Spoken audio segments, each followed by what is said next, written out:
Hello everyone, welcome to Parul physics केवी।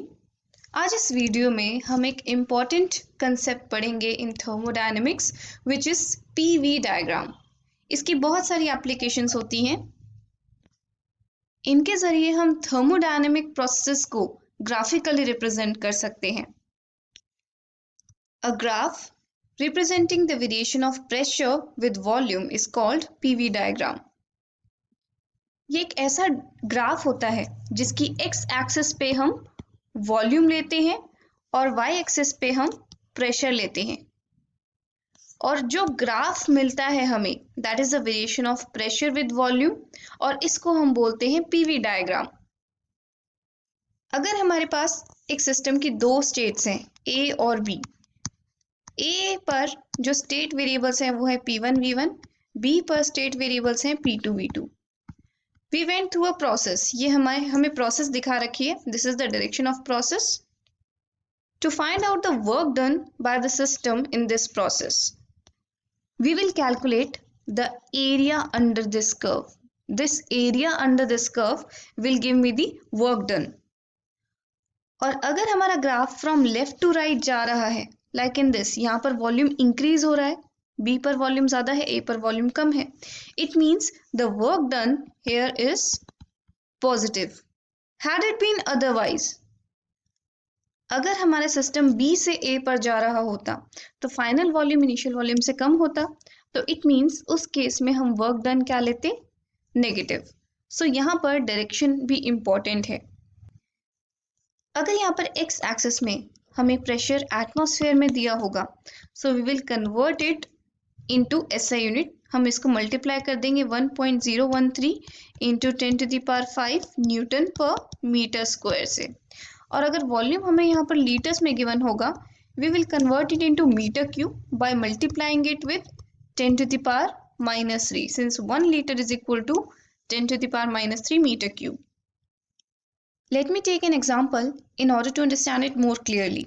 एक system को मैं A से B पर लेकर गई, उसके बाद मैं सिस्टम को B से C पर लेकर गई and then system was return to A।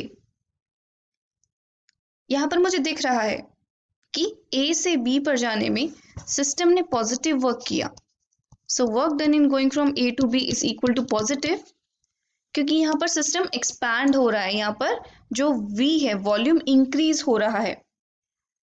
This will be the work done in going from A to B, that is the area of this trapezium. ये जितना भी एरिया है ये वर्क डन होगा।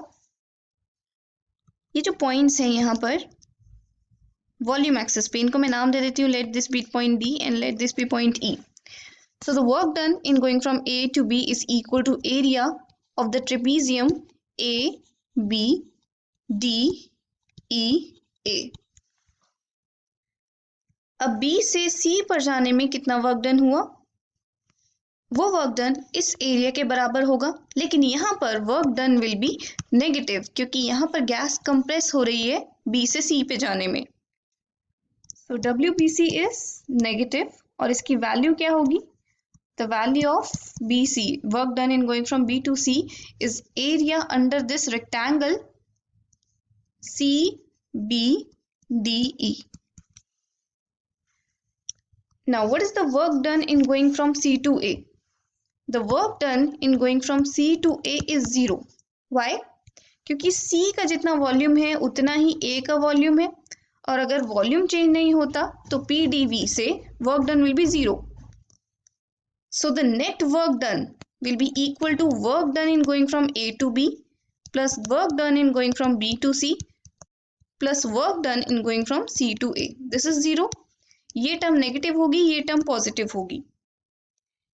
इसका मतलब हम इस ट्रेपीजियम के एरिया में से इस रेक्टेंगल का एरिया माइनस कर रहे हैं, तो हमें क्या मिलेगा, area under this rectangle ABC। ABC का जो एरिया है वही हमारा नेट वर्क डन होगा इस पूरी प्रोसेस में, and that is equal to half into base into height. Base है हमारा BC और हाइट है AC। इसी तरीके से let me take one more example. हमने एक प्रोसेस फॉलो करी जिसमें हम A से B पर गए, B से C पे गए, C से D पर और D से A पर। तो A से B पर जाने में और C से D पर जाने में डेफिनेटली हमने कोई वर्क नहीं किया होगा। वाई? क्योंकि वॉल्यूम दोनों प्रोसेसेस में सेम है। So the net work done will be given by work done in going from B to C plus work done in going from D to A. B से C पर जाने में system ने कितना work किया होगा? This will be the area under this curve. Let me name these points at E and F. तो area of this curve, इस कर्व का नाम क्या है? B, C, E, F. Now this will be positive work क्योंकि यहाँ पर system expand हो रहा है इस प्रोसेस में। और D से A पर जाने में the net work will be area under this DA graph, this total area.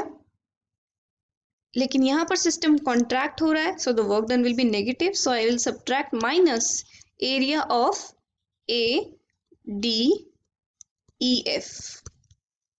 Now ADEF का एरिया ज्यादा है BCEF से,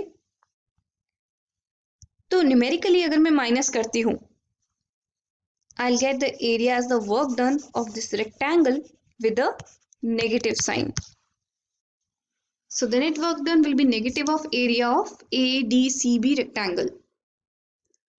तो इससे हमें एक चीज पता चलती है कि अगर ग्राफ में प्रोसेस क्लॉकवाइज जा रही है लाइक दिस, तो इस केस में हमारा वर्क डन पॉजिटिव होगा। और अगर ग्राफ में प्रोसेस एंटी क्लॉकवाइज जा रही है लाइक दिस, तो इस केस में वर्क डन होगा नेगेटिव। इसको हम एक और एग्जांपल से समझते हैं। हमारे पास एक साइक्लिक प्रोसेस है, ए से हम वापस ए पर आ गए and this is an ellipse. जो पीवी डायग्राम है वो एक इलिप्स की शेप में है। We need to find out the net work done.